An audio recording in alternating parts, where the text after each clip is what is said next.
ओम साई राम। श्री साई सच्चरित्र अध्याय 25 भाग 2। दामू अन्ना के सौदे।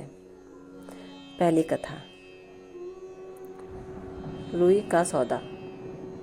दामू अन्ना को बम्बई से उनके मित्र ने लिखा कि वो उनके साथ साझेदारी में रुई का सौदा करना चाहते हैं, जिसमें लगभग 2 लाख रुपयों का लाभ होने की आशा है।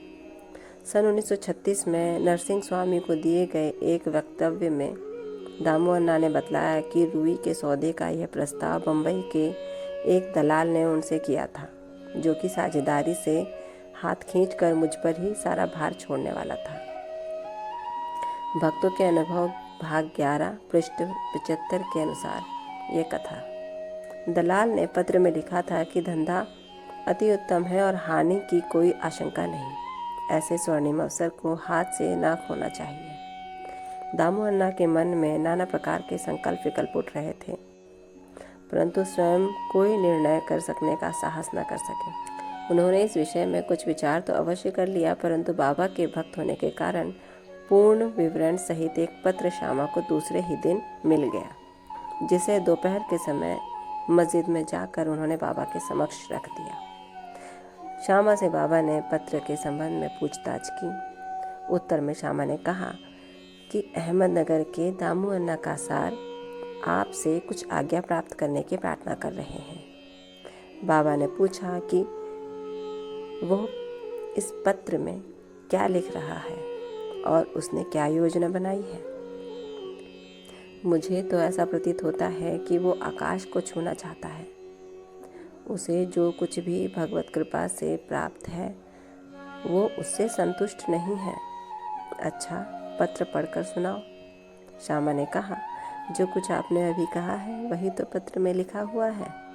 हे देवा, आप यहाँ शांत और स्थिर बैठे रहकर भक्तों को उद्विग्न कर देते हैं, और जब वे अशांत हो जाते हैं तो आप उन्हें आकर्षित कर किसी को प्रत्यक्ष तो किसी को पत्रों द्वारा यहाँ खींच लेते हैं। जब आपको पत्र का आशय विदित ही है तो फिर मुझे पत्र पढ़ने को क्यों विवश कर रहे हैं। बाबा कहने लगे कि श्यामा, तुम तो पत्र पढ़ो, मैं तो ऐसे ही अनाप शनाप बकता हूँ, मुझ पर कौन विश्वास करता है। तब श्यामा ने पत्र पढ़ा और बाबा उसे ध्यानपूर्वक सुनकर चिंतित हो कहने लगे कि मुझे ऐसा प्रतीत होता है कि सेठ यानी दामू अन्ना पागल हो गया है। उसे लिख दो कि उसके घर किसी वस्तु का अभाव नहीं है, इसलिए उसे आधी रोटी में ही संतोष कर लाखों के चक्कर से दूर ही रहना चाहिए। श्यामा ने उत्तर लिखकर भेज दिया, जिसकी प्रतीक्षा उत्सुकतापूर्वक दामू अन्ना कर रहे थे। पत्र पढ़ते ही लाखों रुपयों के लाभ होने की उनकी आशा पर पानी फिर गया।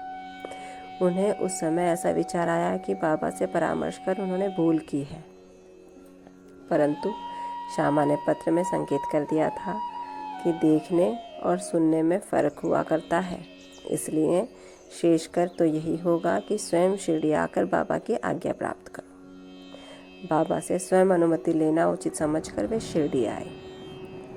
बाबा के दर्शन कर उन्होंने चरण सेवा की, परंतु बाबा के सम्मुख सौदे वाली बात करने का साहस वे न कर सके।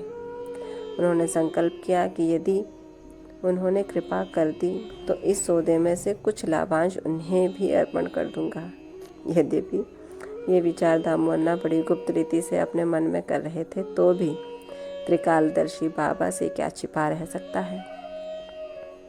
बालक तो मिष्ठान मांगता है, परंतु उसकी माँ उसे कड़वी औषधि ही देती है, क्योंकि मिठाई स्वास्थ्य के लिए हानिकारक होती है, और इस कारण वो बालक के कल्याणार्थ उसे समझा बुझाकर कड़वी औषधि पिला दिया करती है। बाबा एक दयालु माँ के समान थे। वे अपने भक्तों का वर्तमान और भविष्य जानते थे, इसलिए उन्होंने दामू अन्ना के मन की बात जानकर कहा, बापू, मैं अपने आप को इस सांसारिक झंझटों में फंसाना नहीं चाहता।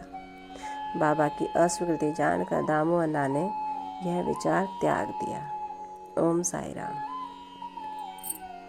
बाबा को हमारे भूत, वर्तमान और भविष्य का पता था, इसीलिए वो हमें सही मार्ग ही देते थे। सही मार्गों पर विचार करने के लिए प्रोत्साहित करते थे। उसमें भले ही थोड़े बहुत कष्ट ही क्यों ना हो और कुछ हानि क्यों ना हो, परंतु बाबा जो कहते थे वो सत्य ही होता था। इसी के साथ ये अंश ही समाप्त होता है। कल अगला अंश, अगली कथा भाग 3 में अनाज का सौदा पर अध्ययन होगा। तब तक ओम साई राम। बाबा आप सब पर कृपा रखें, आपको आशीर्वाद दें और कष्टों से दूर रखें। ओम साई राम।